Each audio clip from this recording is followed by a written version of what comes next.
guys, top of the day to you. Welcome to my channel. My name is Queenet and this is Spicelane TV. Okay guys, I'm glad to have you here. Honestly, thank you for coming, and I want to thank everyone who has been a part of my progress on this channel. Thank you so much. Thanks for always coming. Extra grateful. Guys, today I want to make tapioca. What we call tapioca, we call it Edita in Efik dialect. Okay, the English people call it tapioca. It's made from cassava. I went to the market on my way back on my street. I just saw this cassava and I've not actually had time to make tapioca on my own, so I decided to just buy. Okay, I'll show you the cassava now. Everything went for 100 naira, and I'm like, okay, fine. And you know, when you want to make tapioca, it's always good, as per the one we normally make at home, it's always good to use freshly uprooted cassava. So that is why I want to do it right now. Guys, this is the cassava freshly uprooted from the farm. I bought all of this for 100 naira. Okay, so I'll just start the whole process. I just felt it's okay. I want to start peeling the cassava right now. I've actually not peeled cassava for a long time, guys. I've not done this for a long time. This is it, so I'll just go ahead. Okay guys, just like I said, I've not actually peeled cassava for so long. We did this when I was a child, when I was growing up with my parents, okay?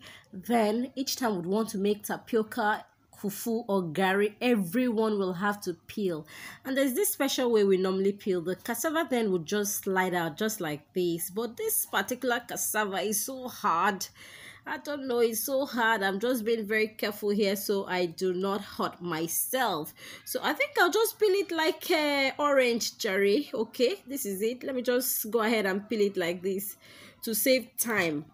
All right guys, this is it. And I just like peeling. I remember we had tenants, okay, our co-tenants then, when we're down way back Calabar, they were always doing this. So all of us would go to their house to peel cassava for them. It's always a beautiful experience. Okay, this is just it. Let me, guys, it's time to wash the cassava. Okay, off camera I had already washed it 3 times and this is the 4th time. I did this because I just want it to be very clean. You can't afford to have sand particles stuck in between your cassava. It will just spoil the whole eating experience. So you ensure that you wash it thoroughly 4 or 5 times to, you know, get it very clean. As you can see, the water is clear and very clean, and we'll be moving to the very next level right now. So I'm just putting it in the pot right now so I can place it on fire.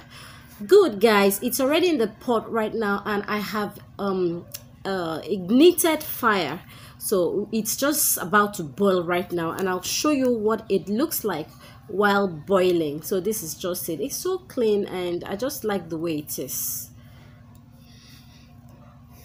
Guys, let's see. Okay guys, it's boiling nicely. It's been boiling for the past 30 minutes guys, and this is it. Let's see if it is soft enough.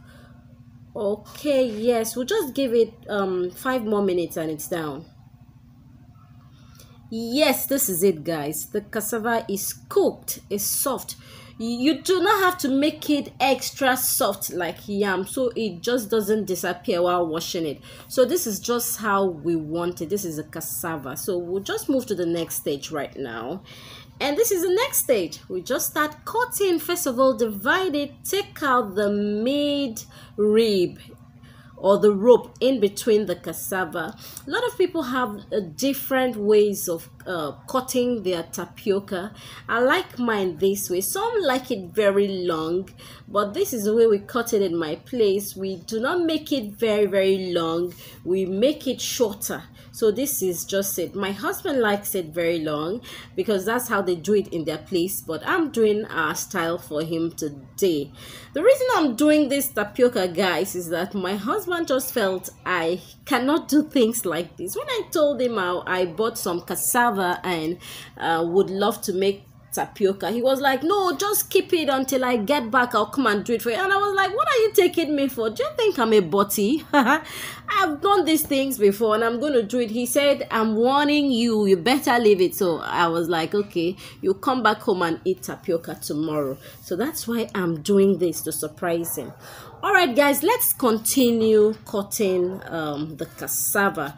One thing I need to tell you right now is that it can be so sticky because it's so full of starch. The starch is so much, so you just have to sometimes, the knife might not go through. So if it is kind of very disturbing or troubling, all you need to do is to dip the knife, the blade, in water so it can, slide or glide nicely. It's so starchy. Most times it can be really, really disturbing. So just go ahead and cut it the way you want, the style you want. Various tribes have different ways of cutting it. So just slice it the way you want. And this is my own. And I'm almost done here. Do you know, it's always fun to do this. It's always fun. Each time we want to do it at home while we're growing up, we find everybody with their own container, their own knives cutting, and it's always a beautiful, beautiful thing to do. Okay, guys, I'm done here. This is the last one, I guess. This is our cassava. Okay, ready, and we are going to move to the next level. Yes, you get a container, pour the sliced cassava or tapioca. Okay, the one you've already boiled, just like you're seeing me do right now. Pour it into a container that has a lid, a container that has something that you could cover with. I love using plastic container. I don't know about you, or so many people may like metal, but I love plastic container, especially the transparent one, so I can monitor what goes on. Guys, the next thing is to add water. Add enough water to cover the whole cassava, and this is just how it is. And after adding water, you cover the lid. You just cover it and place it somewhere in your kitchen till the next day.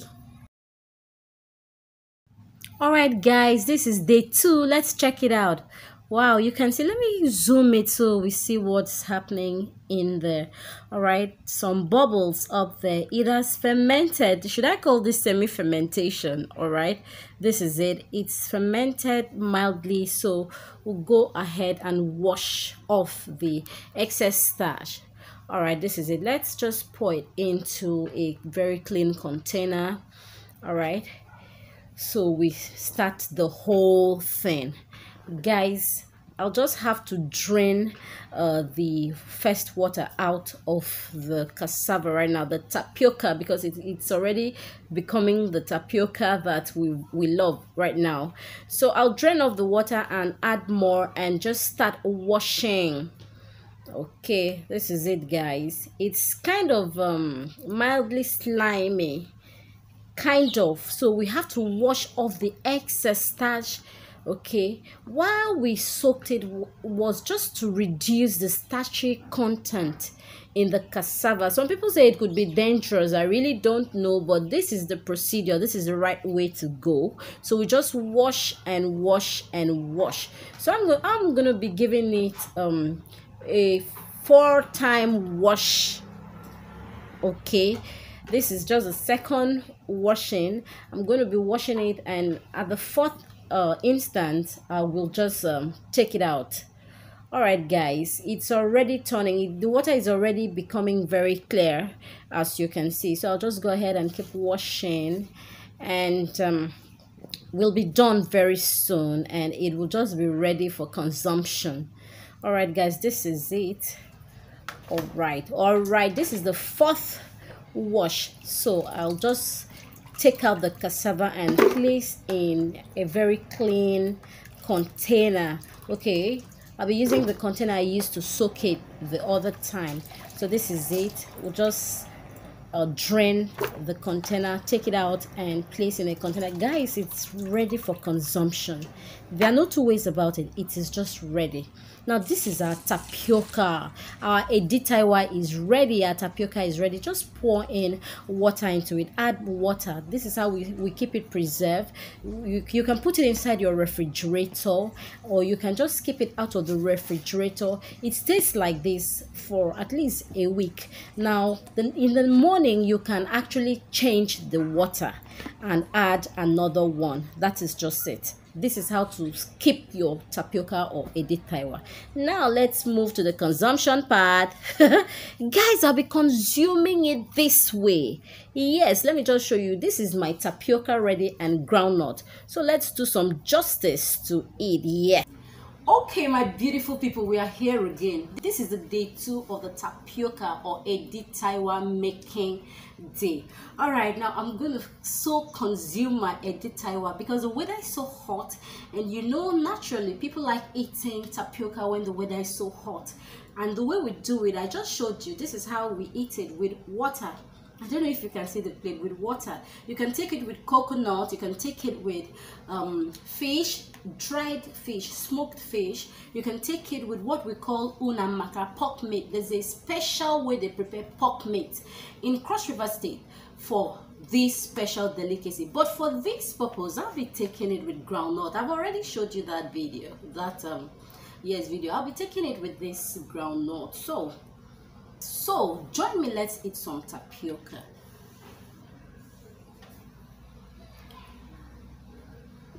Guys, I love it.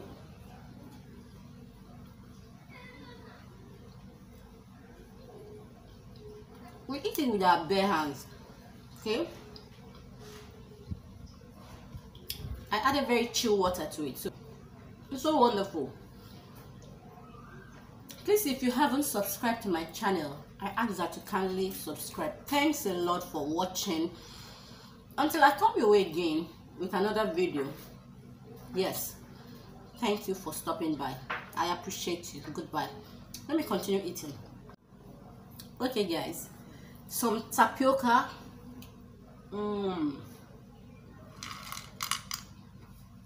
Some groundnut.